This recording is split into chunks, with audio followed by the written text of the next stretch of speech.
দেবিদ্বারে আওয়ামী দোসরকে স্কুলের সভাপতি করার অভিযোগে মানববন্ধন ও বিক্ষোভ।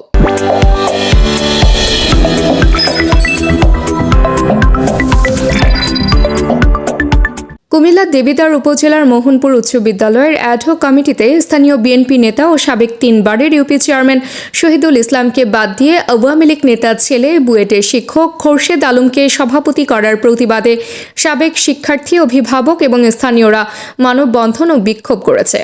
সোমবার মোহনপুর উচ্চ বিদ্যালয়ের সামনে ওই মানববন্ধন ও বিক্ষোভ অনুষ্ঠিত হয়। জানা যায়, গত 5ই মার্চ অ্যাডহক কমিটি গঠনের লক্ষ্যে অভিভাবক ও স্থানীয় গণ্যমান্য ব্যক্তিবর্গের উপস্থিতিতে সাবেক চেয়ারম্যান শহীদুল ইসলাম মাস্টার সহ 3 সদস্যের একটি চূড়ান্ত অ্যাডহক কমিটি গঠন করে কুমিল্লা শিক্ষা বোর্ডের অনুমোদনের জন্য পাঠানো হয়। কিন্তু স্থানীয়দের সিদ্ধান্তের বাইরে গিয়ে গত 29 জুন বুয়েটের শিক্ষক খোরশেদ আলমকে সভাপতি ঘোষণা করে মাধ্যমিক ও উচ্চ মাধ্যমিক শিক্ষা বোর্ড কুমিল্লা। ওই কমিটি ঘোষণা নিয়ে এলাকায় মিশ্র প্রতিক্রিয়া সৃষ্টি হয়। সোমবার বিদ্যালয়ের সামনে অ্যাডহক কমিটির সভাপতির পদ থেকে তাকে অপসারণ করে পুনরায় সভাপতি নির্ধারণের দাবিতে মানববন্ধন ও বিক্ষোভ করেন এলাকাবাসী। মানববন্ধন ও বিক্ষোভ সমাবেশে বক্তারা বলেন, খোরশেদ আলমের পিতা হাজী আব্দুল মালিক একজন আওয়ামী ফ্যাসিস্ট সরকারের দোসর। তিনি ওয়ার্ড আওয়ামী লীগের ভারপ্রাপ্ত সভাপতি ছিলেন। এছাড়া খোরশেদ আলম নিজেও একজন আওয়ামী লীগের দোসর হিসেবে কাজ করেছেন। তাকে সভাপতি মনোনীত করে যে অ্যাডহক কমিটি অনুমোদন করা হয়েছে তে স্থানীয় ব্যক্তিবর্গ হতাশ ও ক্ষুব্ধ। আওয়ামী লীগের দোসরকে সভাপতি পদ থেকে অপসারণ না করলে এলাকার মানুষ বৃহত্তর আন্দোলনের ডাক দিতে বাধ্য হবে। এতে ঐতিহ্যবাহী স্কুলের শিক্ষার পরিবেশ নষ্ট হতে পারে। অতি দ্রুত কমিটি পুনর্গঠন না হলে কঠোর আন্দোলনের ঘোষণা দেওয়া হবে। মানববন্ধনে বক্তব্য রাখেন স্কুলের ম্যানেজিং কমিটির সদস্য জহিরুল ইসলাম, ম্যানেজিং কমিটির সদস্য মিজানুর রহমান ব্যাপারী, সাবেক সদস্য জাকির হোসেন মুহুরী, খলিলুর রহমান মাস্টার, মোহনপুর ইউনিয়নের বিএনপির সভাপতি রমিজ উদ্দিন, মোহনপুর ইউনিয়নের যুব দলের সভাপতি সাইফুল ইসলাম স্বপন খান, আলমগীর ব্যাপারী, জাহাঙ্গীর আলম খান প্রমুখ। শহীদ ইসলাম সাহেবকে আমাদের অ্যাডহক কমিটির সভাপতি হিসেবে নিয়োগের প্রস্তাব করেছিলাম। এই মর্মে তাকে 1 নম্বর করিয়া প্রধান শিক্ষক দেবিদ্বার কাছে বাড়াইছে, টিউনো সাহেব ডিসি সাহেবের কাছে বাড়াইছে। কিন্তু পক্ষান্তর এখন দেখি আমরা আসলে 1 নম্বর ব্যক্তিকে না দিয়া এখন 2 নম্বর আওয়ামী লীগের ব্যক্তিকে দেওয়া হয়েছে অ্যাডহক কমিটির সভাপতি।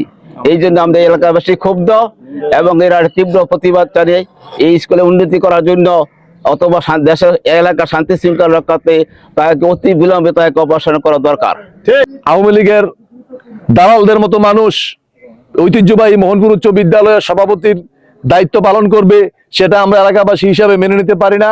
আমি বর্তমানে এই মোহনপুর উচ্চ বিদ্যালয়ের ম্যানেজিং কমিটির মেম্বার হয়েও আমি তার বিরুদ্ধে প্রতিবাদ করছি। আমরা বারবার প্রশাসনের কাছে তীব্র নিন্দা করতেছি, অতি তাড়াতাড়ি যেন তাকে এখান থেকে সরিয়ে নেওয়া হয়।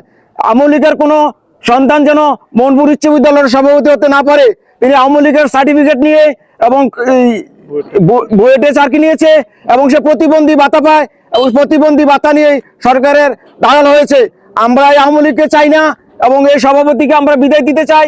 অতি সত্বর আমাদের দাবি মানার জন্য প্রশাসনের কাছে তীব্র প্রতিবাদ জানাচ্ছি। এই লোক একটা ফটকা, এই লোককে আমরা চাই না। এই স্কুলের স্বার্থে হারে এই বন্ধ করতে হবে। তারা বিগত 17 বছর বিএনপি নেতাকর্মীদেরকে জ্বালাইছে, পোড়াইছে, নির্যাতন করছে।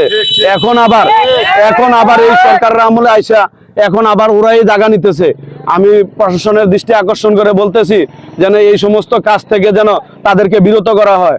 যদি প্রশাসনের দৃষ্টি আকর্ষণ করে আমি বলছি যেন এরকম আওয়ামী লীগের ফ্যাসিবাদ সরকারের লোককে যেন অতি তাড়াতাড়ি এই স্কুলের সভাপতি পদ থেকে বহিষ্কার করা হয়। আওয়ামী লীগের একটা লোক যারা আমাদের সাথে কোনো পরিচয় নাই, স্কুলের সাথে কোনো যোগাযোগ নাই, স্কুল সম্পর্কে ধারণা কোনোদিন আমরা স্কুলে দেখি নাই, ওনার নাম দিয়ে কমিটি ব্যর্থ করে দিয়েছে।